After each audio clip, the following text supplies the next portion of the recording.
Diretamente aqui de Miami, mais precisamente em Wynwood Walls, quase Vinny Wood Walls, né? Ele que é o cara da nossa seleção, Museu de Arte Contemporânea, tem vários grafites aqui e também tem vários brasileiros aqui, ó. Olha só, o pessoal tava turistando.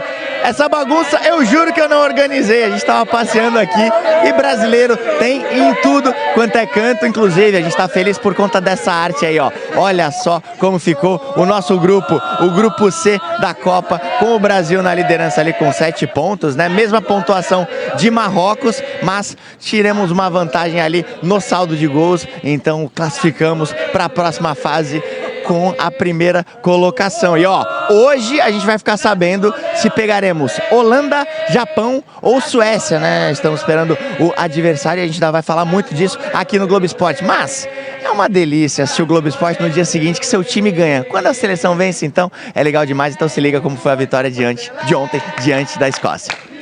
Eu sempre me sinto à vontade, ali onde eu gosto de estar, é o que eu amo fazer, que é jogar futebol.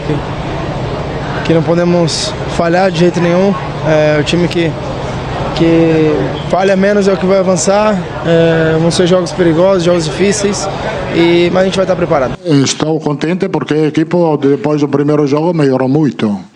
Boa, meu Brasil, boa, Carlos Gil. E olha essa arte que eu vou mostrar aí pra vocês, pra gente ter orgulho da nossa seleção, que mais uma vez se classificou na primeira colocação, né, na fase de grupos. E olha só, nós somos disparadamente a seleção que mais vezes fez isso, olha lá, 17 vezes nós nos classificamos em primeiro lugar na fase de grupos da Copa do Mundo, seguido da Alemanha. A Argentina tá bem lá atrás, menos que a metade da gente. Espanha, Holanda e Inglaterra. Então tem que ter muito orgulho da nossa camisa amarela. E vamos falar agora do nosso grande craque, que tá honrando ela demais, o Vini Júnior com Pedro Bassan.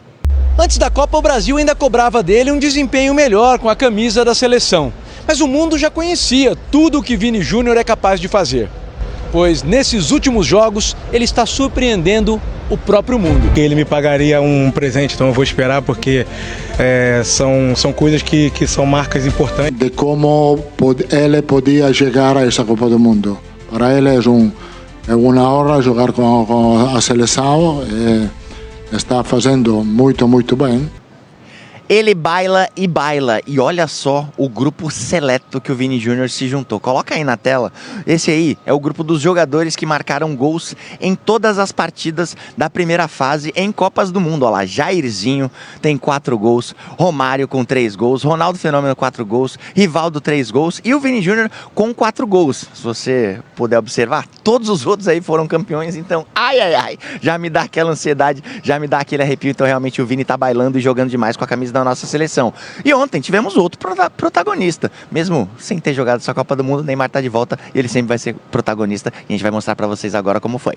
Momento muito importante para todos nós, porque volta o nosso ídolo. Sentia saudade, ficava ansioso por tentar estar de volta, por vestir a camisa da seleção brasileira novamente. É uma sensação diferente, né? É um primeiro jogo de Copa meu.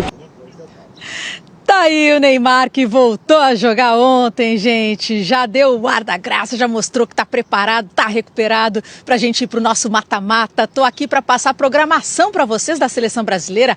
Hoje os jogadores estão de folga. Amanhã, reapresentação marcada para 1h da tarde pelo horário de Brasília. Depois, às 4h30, tem entrevista coletiva, mas a gente ainda não sabe quem vai conversar com a imprensa. Eles treinam ainda no sábado aqui em Nova Jersey. Domingo, eles já estão em Houston, fazem um treino no estádio do Houston Dynamo, e depois na segunda-feira, aí sim, chega o momento da gente ver o Brasil dentro de campo. Conquistar o Hexa aumenta, é o que estão dizendo por aí. Vai deixar passar batido? É melhor fazer, hein?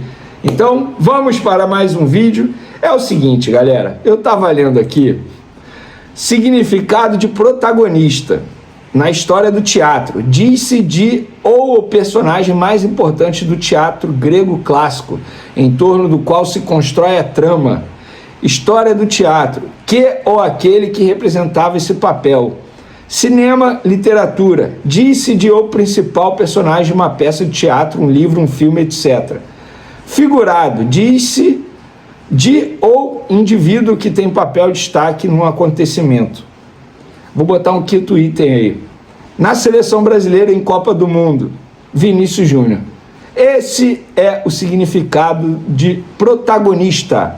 o Vinícius Júnior é o protagonista da seleção brasileira na Copa do Mundo. Quer queira você ou não, goste dele você ou não, você com o seu clubismo não quer elogiar o Vinícius Júnior, mas é obrigado a elogiar o Vinícius Júnior. Sabe por quê? O Vinícius Júnior é o artilheiro da seleção brasileira na Copa do Mundo com 4 gols, um atrás do Messi. E pelo visto vai brigar pela artilharia aí com os outros destaques, porque a ordem da artilharia nesse momento tem Messi em primeiro, isolado, com 5, aí tem Vinícius Júnior, Mbappé, Haaland com 4, e o Saibari do Marrocos está com 3, e depois tem outros vários jogadores com 3 gols. Mas esses aí vão brigar pela artilharia. O Vinícius Júnior novamente sendo protagonista. E assim, gente, por que eu faço questão de falar isso? Porque o Vinícius Júnior é um cara que sofre muito por ser um jogador cria do Flamengo. O clubismo, ele cega as pessoas. Se o Vinícius Júnior se chamasse Leonel Júnior, o mundo inteiro, o Brasil inteiro estaria rasgando elogios para o Vinícius Júnior pelo que ele vem fazendo com a camisa da seleção brasileira. E não é só números, e não é só gols, não. A performance dele dentro de campo é uma performance que chama a atenção de uma maneira extremamente positiva. É o melhor momento do Vinícius Júnior com a camisa da seleção brasileira e eu não tenho dúvidas disso. E eu vejo a repercussão em rede social, parece que as pessoas não podem elogiar um jogador que é cria do rival. E aí eu participo de um grupo, o grupo aqui é Ryan. Gente, o Ryan perdeu um gol na cara ontem. Mas ele roubou a bola e deu o passe para o Vinícius Júnior. Que bom! Que bom, ele foi escalado para isso. Se o Ryan estivesse fazendo o que o Vinícius Júnior está fazendo com a camisa da seleção brasileira nessa Copa do Mundo, todo mundo estaria falando, é isso mesmo. O clubismo cega vocês, gente. É seleção brasileira. Esquece o clubismo, cara. Esquece, vamos elogiar, vamos bater palma. O Vinícius Júnior merece, elogios, palmas. As pessoas têm uma dificuldade imensa em elogiar um cara que só porque ele é cria do clube rival. O que é isso, cara? O que é isso, gente? Parem com isso. E agora a onda é criticar o Vinícius Júnior porque ele só joga com a camisa da seleção brasileira em Copa do Mundo. Meu Deus, aonde vocês vão parar, cara? Vocês não têm limites, é isso mesmo? Que bom que ele só rende com a camisa da seleção brasileira em Copa do Mundo. Continue fazendo isso, Vinícius Júnior. Eu, particularmente, não vou me importar. De verdade. Fazendo uma comparação esdrúxula, vamos lá. O Tite, 2 vezes em Copa.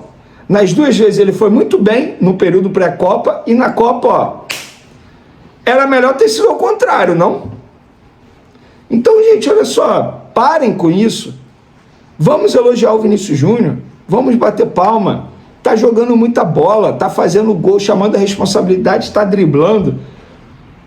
Tentativa e erro, ele tá acertando muito mais do que errando. Jogando por dentro, da mesma maneira que ele jogava com o Carlo Ancelotti no Real Madrid. E por falar em Carlo Ancelotti, ele acertou em colocar o Ryan, sabe por quê? Taticamente falando, deu certo. Porque o Ryan não jogou aberto pela ponta direita. O Ryan fez uma espécie de losango no meio de campo e os laterais avançaram para poder fazer a marcação sob pressão e deu super certo. Eu, particularmente, não esperava uma vitória tão fácil como foi ontem.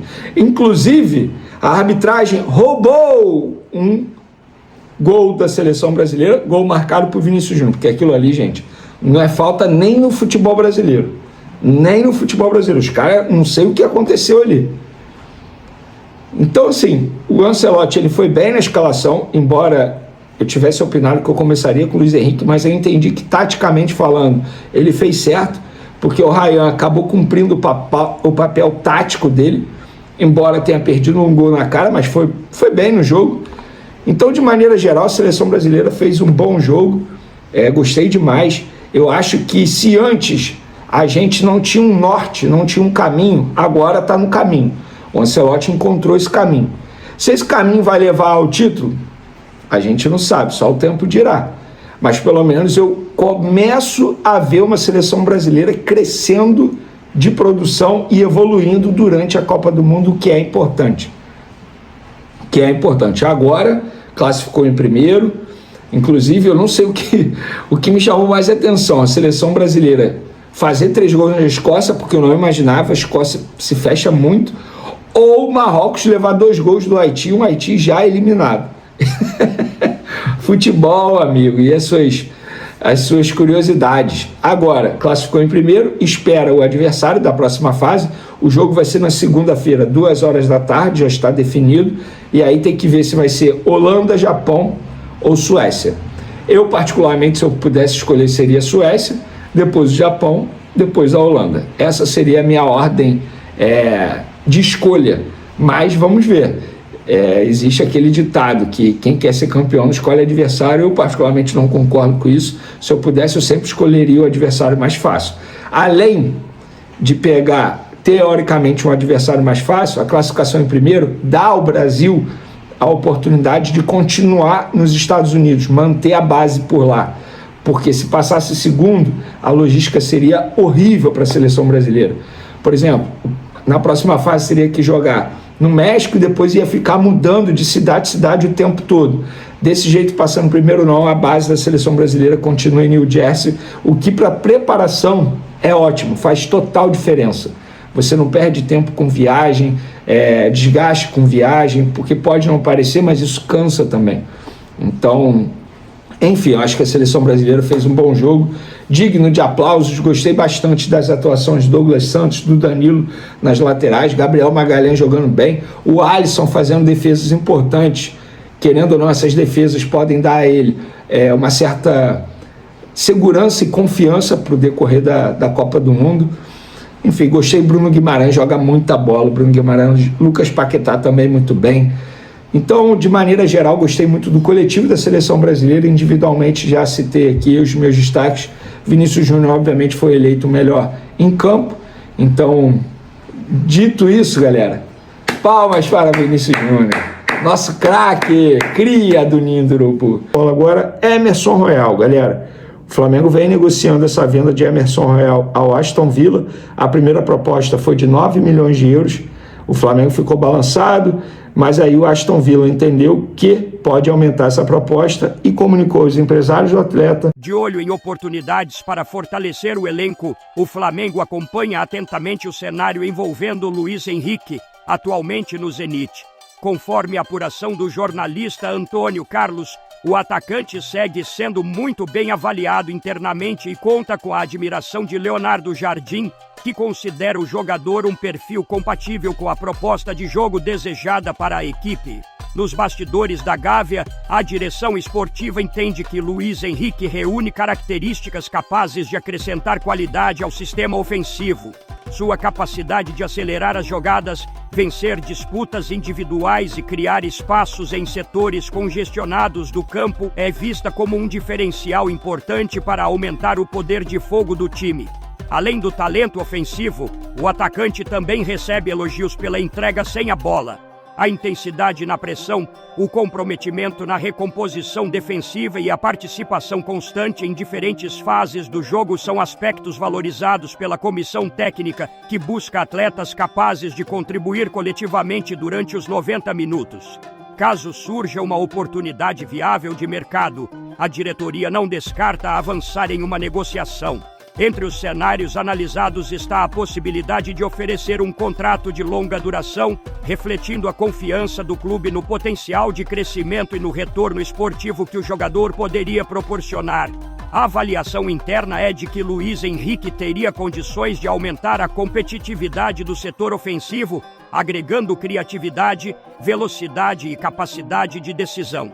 Além disso, sua idade e margem de evolução fazem com que seja visto como um investimento alinhado aos objetivos de médio e longo prazo do Flamengo. Agora eu quero saber a opinião de vocês. Luiz Henrique será um bom reforço? Sim ou não? Deixe sua opinião no comentário. Não esqueça de curtir o vídeo e inscreva-se no canal para não perder nada do Flamengo. Até a próxima e saudações rubro-negras.